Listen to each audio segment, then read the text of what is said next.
जय महाराष्ट्र, जय महाराष्ट्र, जय महाराष्ट्र, जय महाराष्ट्र।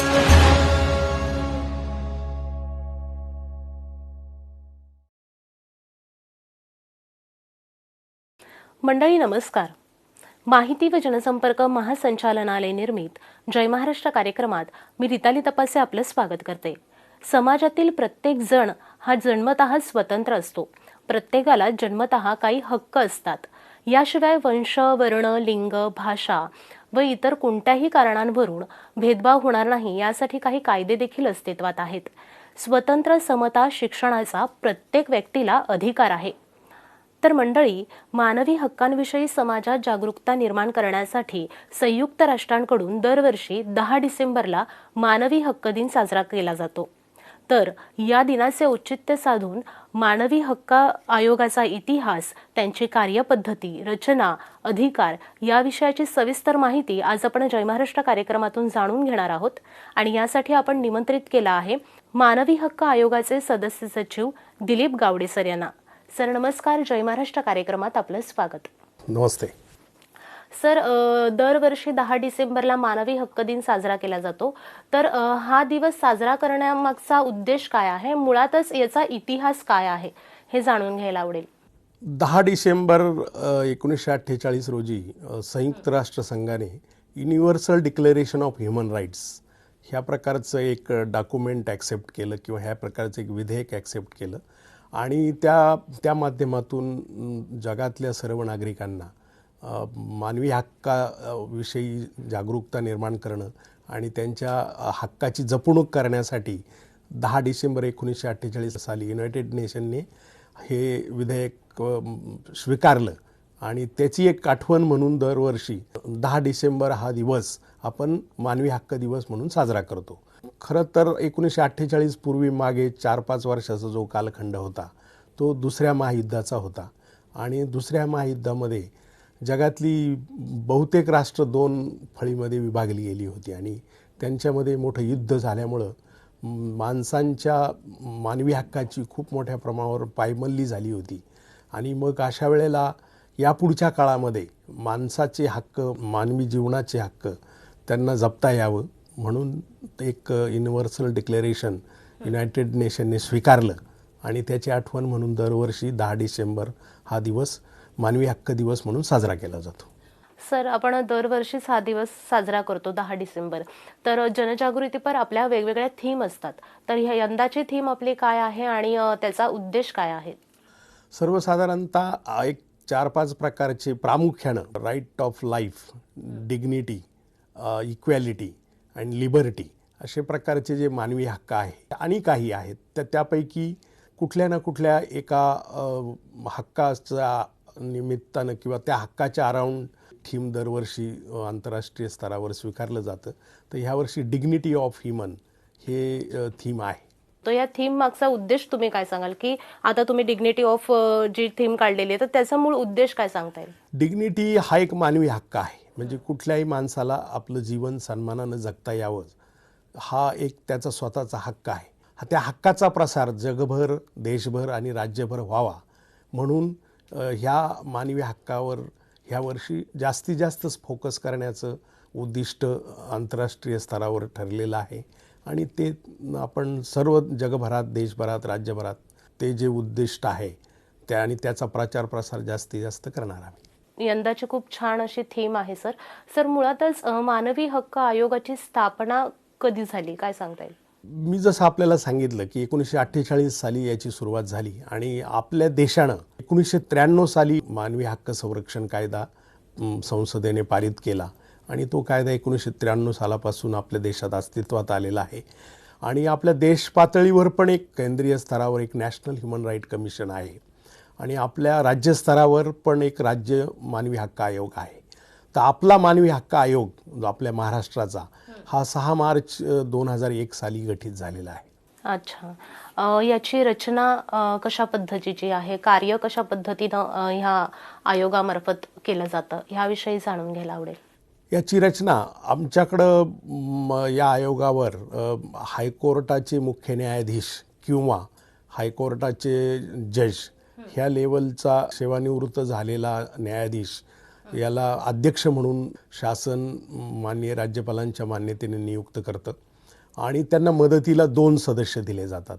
तर एक सदस्य एक तर हायकोर्टाच्या जज लेवलचे किंवा एक 7 वर्षे जिल्हा न्यायाधीश म्हणून काम केलेली जी व्यक्ती असेल त्याला सेवानिवृत्तीनंतर आमच्याकडे घेतलं जातं मेंबर म्हणून. आणि तिसरा जो सदस्य आहे त्याला सर्वसाधारणतः मानवी हक्काच्या क्षेत्रामधला अनुभव, प्रॅक्टिकल एक्सपिरियन्स असणं अपेक्षित असतं आणि तो एक घेतला जातो. तो प्रामुख्यानं IAS किंवा IPS सिनियर लेवलचे जे रिटायरमेंटनंतर त्यांना तिसऱ्या मेंबर म्हणून नियुक्त केलं जातं.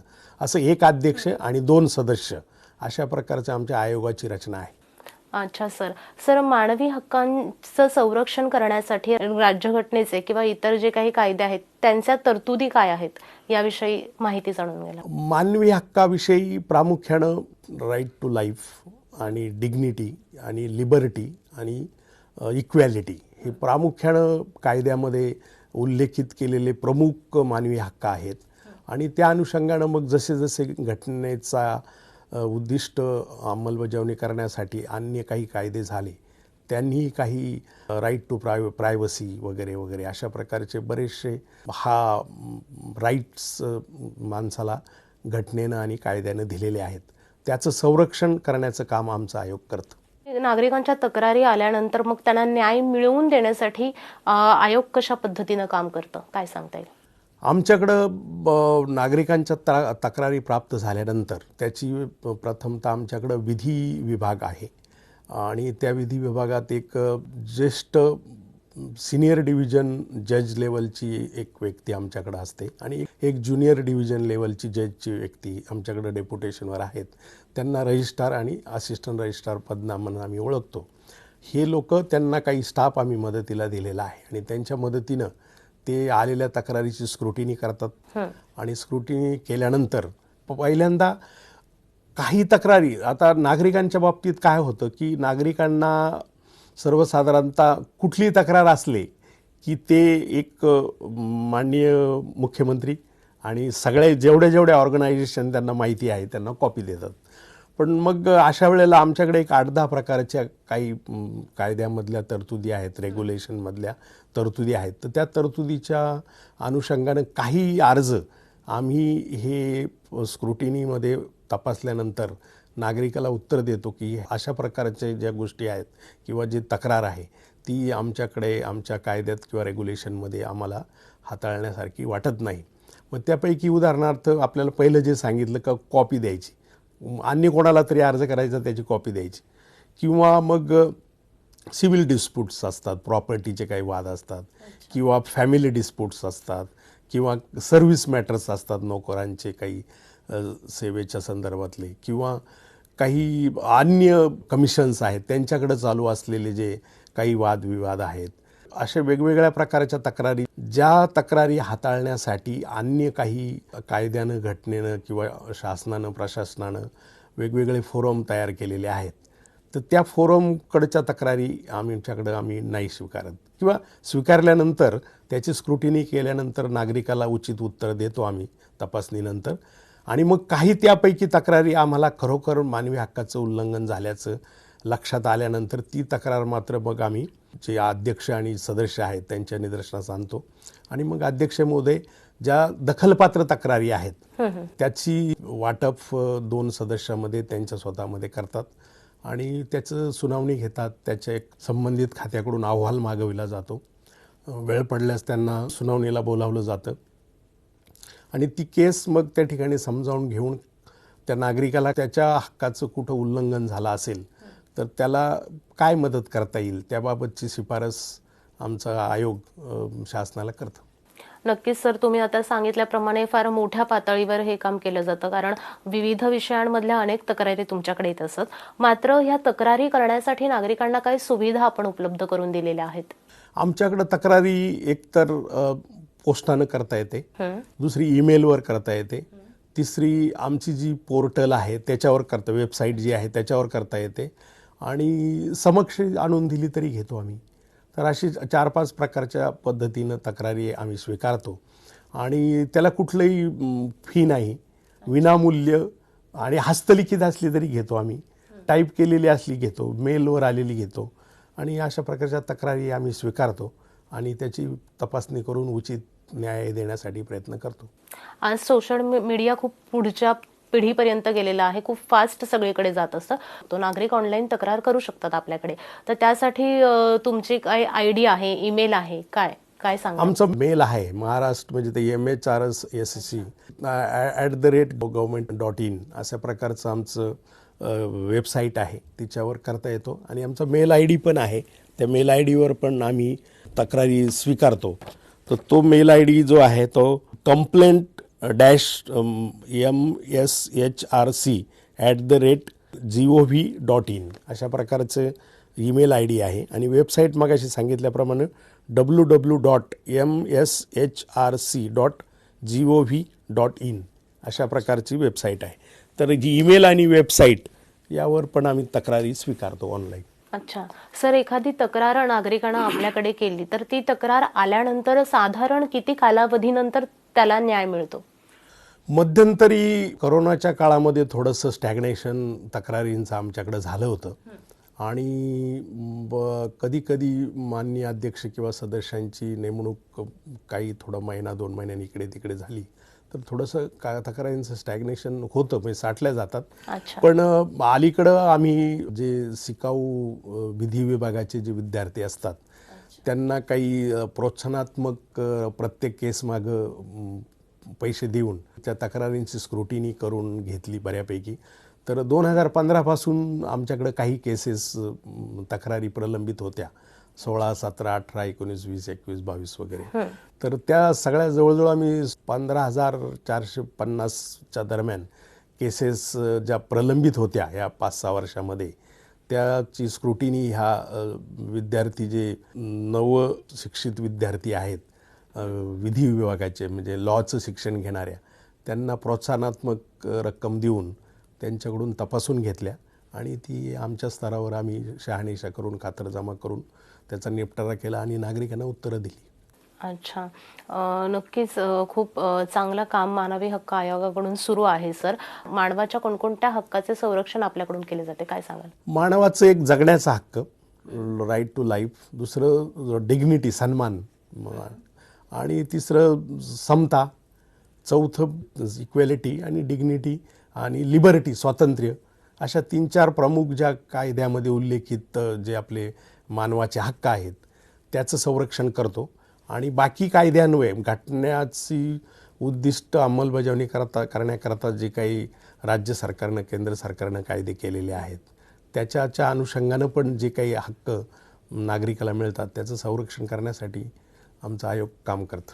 10 डिसेंबरला मानवी हक्क दिन साजरा केला जाणार आहे. यंदाचे आपले उपक्रम काय आहे, काय सांगता येईल?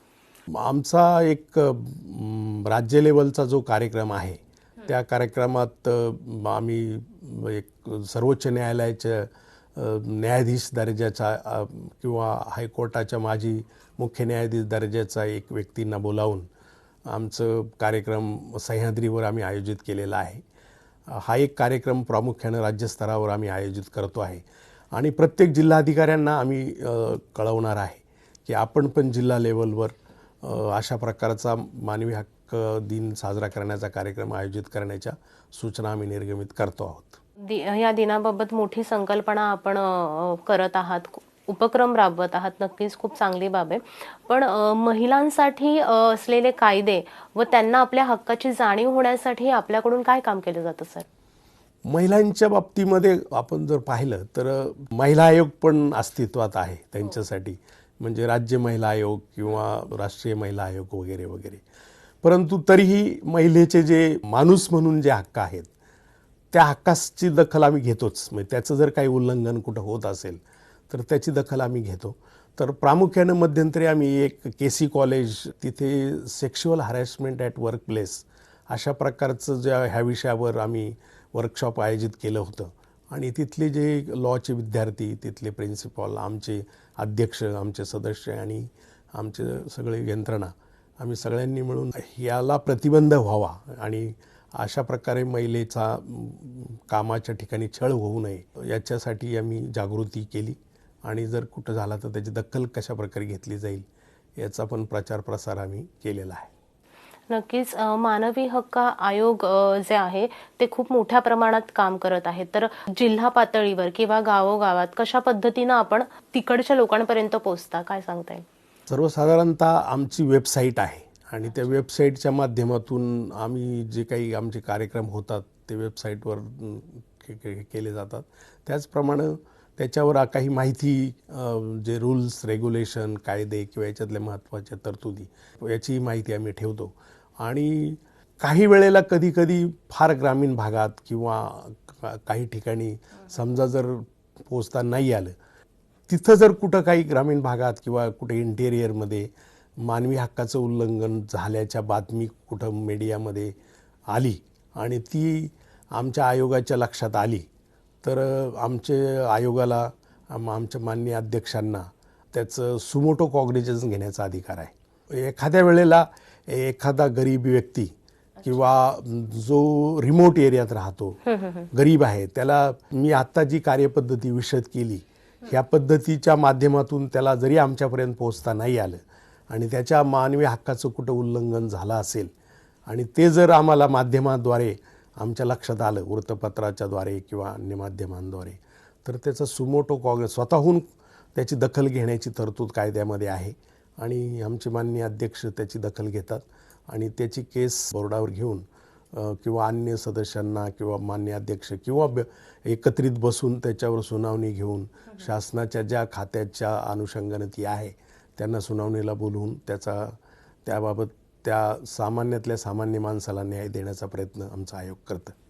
नक्कीच सर, एक दुसरी बाब म्हणजे विविध घटकांमध्ये मानवी हक्क बाबत जनजागृती करण्यासाठी आपण कशा पद्धतीनं काम करतात, काय सांगता येईल? रेग्युलर वर्क जे आमचं नागरिकाच्या आलेल्या तक्रारीचं सुनावणी घेणं किंवा त्याचे अहवाल मागवणं शासनाच्या विविध खात्याकडून, विविध अधिकाऱ्यांकडून, विविध विभागांकडून आणि त्याची शहानिशा करून केसेसवर न्याय देण्याचा प्रयत्न करणं, ही तर बाब आमची रेग्युलर प्रत्येक वर्किंग डेला चालूच असते. पण कधी आमचे माननीय अध्यक्ष, माननीय सदस्य मध्ये आधे शनिवारी वगैरे अशा प्रकारचे जागृतीचे प्रचार प्रसाराचे कार्यक्रम घेतात आणि त्याच्यात मध्यंतरी आम्ही अपंग विद्यार्थ्यांच्यासाठी सुद्धा एक कार्यक्रम महालाडला घेतला होता आणि काही दिवसापूर्वी आम्ही प्रेरणा हॉलमध्ये इथं मुंबईमध्ये ज्येष्ठ नागरिकांसाठी सुद्धा त्यांच्या हक्कांची जपणूक व्हावी म्हणून कार्यक्रम घेतला होता. तर अशा प्रकारे आम्ही जनजागृतीचे आणि नागरिकांना त्यांच्या हक्काची जी माहिती व्हावी याच्यासाठी वरचेवर कार्यक्रम आयोजित करत असतो आणि ते कार्यक्रम आमच्या वेबसाईटवर टाकून नागरिकांपर्यंत पोहोचवण्याचा प्रयत्न करत असतो. जनतेला काय आवाहन कराल तुम्ही? जनतेला माझी या निमित्तानं एक विनंती आहे की तसं पाहिलं तर सगळ्यांनी कायदे कानून नियमाचं पालन करावं आणि प्रत्येक व्यक्तीला, प्रत्येक माणसाला, प्रत्येकाला त्याचं चांगलं जीवन जगता यावं, स्वच्छंदी जीवन जगता यावं, त्याच्या हक्काची उल्लंघन होणार नाही अशी दखल जर नागरिकांनी आपापसात घेतली तर मग अशा प्रकारच्या संस्थांकडं येण्याची गरज भासणार नाही. पण हळूहळू जशी जागृती होईल आणि जसं नागरिकांना समजेल की बाबा आपण आपल्या हक्काची जशी जपणूक झाली पाहिजे तशी दुसऱ्याच्याही हक्काची जपणूक झाली पाहिजे, अशा प्रकारची भूमिका जर घेतली तर दिवसेंदिवस हळूहळू अशा प्रकारचे डिस्प्यूट कमी होतील आणि माणसाला एक स्वाभिमानाचं जीवन जगता येईल. सर, आपण सांगितल्याप्रमाणे मानवी हक्क आयोगाचं हे जे काही काम आहे ते विस्तृत प्रकारचं आहे. तर हे काम करत असताना काही संशोधन करून आपण काम करतात का, किंवा कुठे व्हिजिट करून तिकडची परिस्थिती, तिकडच्या लोकांशी संवाद साधून आपण परिस्थिती जाणून घेता का, काय सांगता येईल? आमच्याकडं एक रिसर्च विंग आहे आणि त्याच्यामध्ये जे हे विधी विभागाचं म्हणजे कायद्याचं ज्ञान घेणारे शिकणारे जे विद्यार्थी आहेत त्या आमच्या संशोधन शाखेमध्ये काम करत असतात आणि आम्हाला जर वाटलं काही ठिकाणी आम्हाला काही वृत्तपत्रातून किंवा अन्य काही माध्यमातून जर अशी माहिती मिळाली की एखादे ज्येष्ठ नागरिकांच्या केंद्रामध्ये किंवा महिलांच्या केंद्रामध्ये किंवा कुठे तुरुंगामध्ये किंवा मनोरुग्णालयामध्ये तिथं व्यवस्थित सुविधा नाही किंवा सेवा दिली जात नाही किंवा तिथं काही त्यांच्या हक्काची पायमल्ली होते आहे वगैरे वगैरे, तर आम्ही आमचे माननीय अध्यक्ष ते विद्यार्थ्यांची किंवा त्यांच्याबरोबर एखादा अधिकारी देऊन एक टीम आम्ही पाठवतो आणि ती टीम जाऊन त्या केंद्राला भेट देते आणि तिथं जाऊन त्या महिलांना किंवा तो कैद्यांना किंवा नागरिकांना, ज्येष्ठ नागरिकांना व्यवस्थित सोयीसुविधा दिल्या जातात की नाही किंवा त्यांच्या हक्कांचं संरक्षण होतं की नाही याची पाहणी करण्याची प्रक्रिया आमच्या आयोगामार्फत केली जाते आणि तिथं व्हिजिट केल्यानंतर त्याचा एक रिसर्च रिपोर्ट केला जातो आणि त्याला आवश्यक ते पुरावे घेतले जातात आणि ते मग आमच्या आयोगात येऊन माननीय अध्यक्षांच्या निदर्शनास आणल्यानंतर मग माननीय अध्यक्षांना जर वाटलं की बाबा ह्या गोष्टीची आपण दखल घेतली पाहिजे तर ती दखल घेतली जाते आणि तिथल्या सुविधा किंवा त्यांच्या सेवा किंवा त्यांच्या हक्क जपणुकीसाठी मग ज्या कुठलं डिपार्टमेंट किंवा शासनाची कुठली यंत्रणा सुधारणा करू शकत असेल तर त्यांना बोलावून किंवा त्यांच्याकडून माहिती घेऊन आम्ही राज्य शासनाला शिफारस केली जाते. आमच्या आयोगाला हे जे काही मानवी हक्काच्या अनुषंगानं ज्या काही त्रुटी, उणिवा किंवा काही उल्लंघन निदर्शनास येतं तर त्याची दखल घेऊन राज्य शासनाला आम्ही शिफारस करतो, म्हणजे आमचा आयोग करतं आणि त्याची मग राज्य शासन त्या शिफारशीची दखल घेते आणि त्याची अंमलबजावणी करून नागरिकांच्या किंवा महिलांच्या किंवा कैद्यांच्या हक्काची जपणूक केली जाते. आपण हे संशोधन जे करतात ते किती परिणामकारक आहे आणि किती तक्रारी साधारण याच्यातून मिळू शकतात? नागरिक जेवढे ह्युमन राईटच्या बाबतीत साक्षर आहेत त्या अनुषंगानं तेवढे नागरिक स्वतःहून त्याच्या हक्काची जर कुठं पायमल्ली झाली तर तो तक्रार करतो. तो मग हिंदीत करू शकतो, मराठीत करतो, इंग्लिशमध्ये करतो वगैरे वगैरे. पण काही लोकांना त्याच्या हक्काची पायमल्ली झाली किंवा नाही झाली याच्या बाबतीत कधीकधी त्याला एवढं लक्षात येत नाही.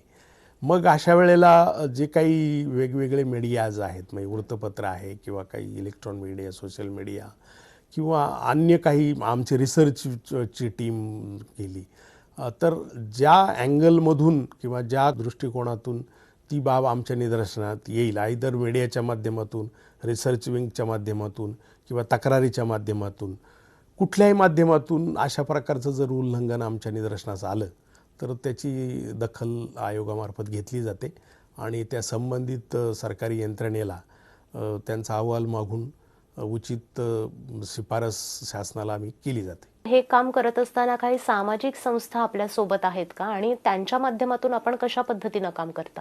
मानवी हक्काचं संवर्धन किंवा संरक्षण या क्षेत्रात किंवा ह्या विषयाच्या मध्ये पण अभ्यास करणारे, काम करणाऱ्या काही नॉन गव्हर्नमेंटल ऑर्गनायझेशन आहे तर त्यांच्या बरोबरीनं आम्ही प्रचाराचे कार्यक्रम आयोजित करतो आणि नागरिकांना त्यांच्या हक्काची जाणीव करून देतो आणि ते कार्यक्रमांना त्यांचा आम्ही सहयोग घेतो, त्यांना प्रोत्साहन देतो, त्यांना एनकरेज करतो आणि राज्यभर नागरिकांना त्यांच्या स्वतःच्या हक्काची जाणीव होईल आणि जर ते कुठं उल्लंघन झालं तर त्या उल्लंघनापोटी त्याला योग्य तो न्याय मिळेल असं आम्ही पाहतो. आपल्या आयोगाची कार्यपद्धती आणि पुढे येणारे अनेक कार्यक्रम, उपक्रम कशा पद्धतीचे असतील, काय नवीन उपाययोजना आपण करणार आहात, काय सांगता येईल?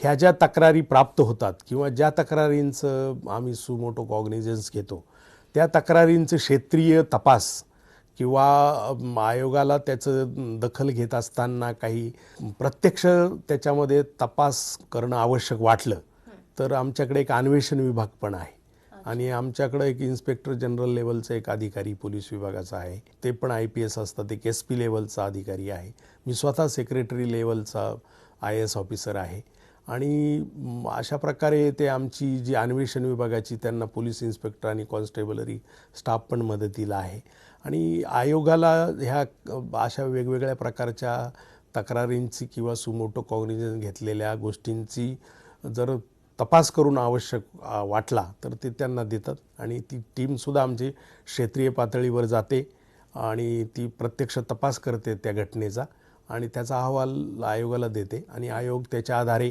राज्य सरकारला शिफारस करते. मग ती कधी आम्ही कॉम्पेन्सेशन स्वरूपात शिफारस केली जाते किंवा मग त्या घटनेला कोणी जबाबदार असेल तर त्याबाबत उचित चौकशी करण्याचे निर्देश पण आयोग राज्य शासनाला शिफारसीच्या माध्यमातून करतं.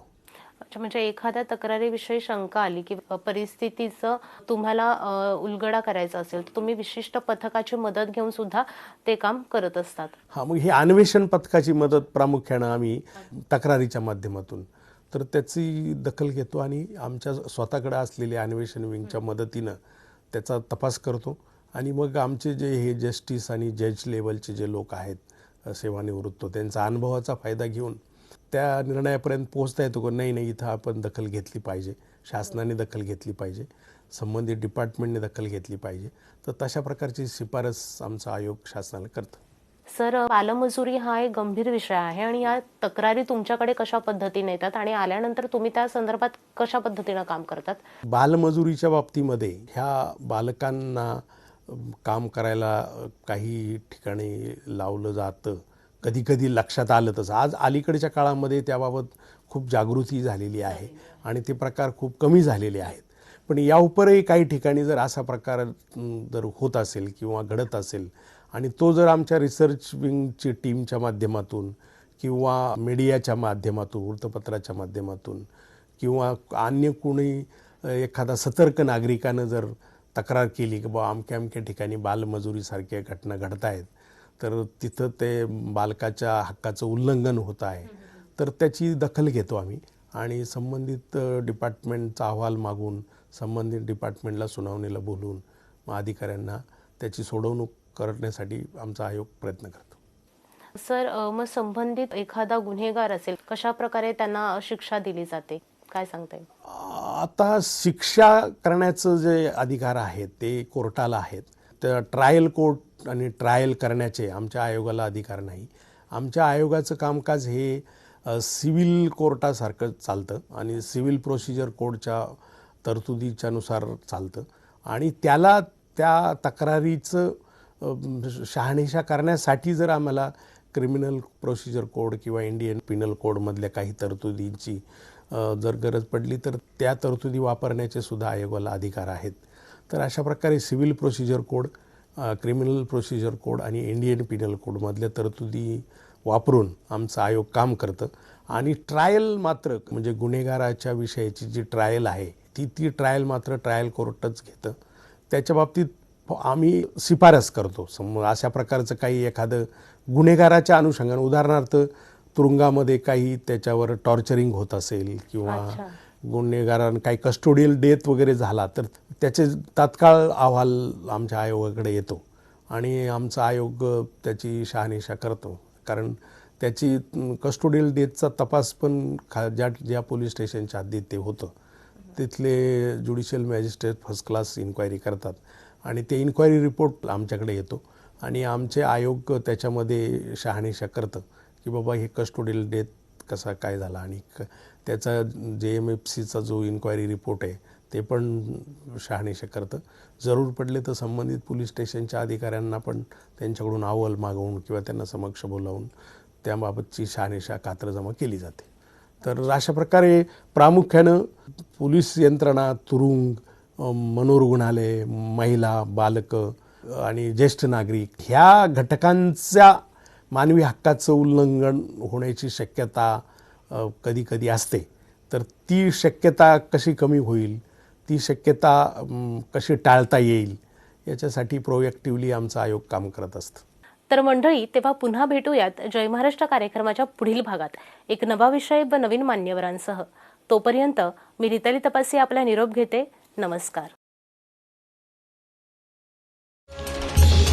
जय महाराष्ट्र, जय महाराष्ट्र, जय महाराष्ट्र, जय महाराष्ट्र.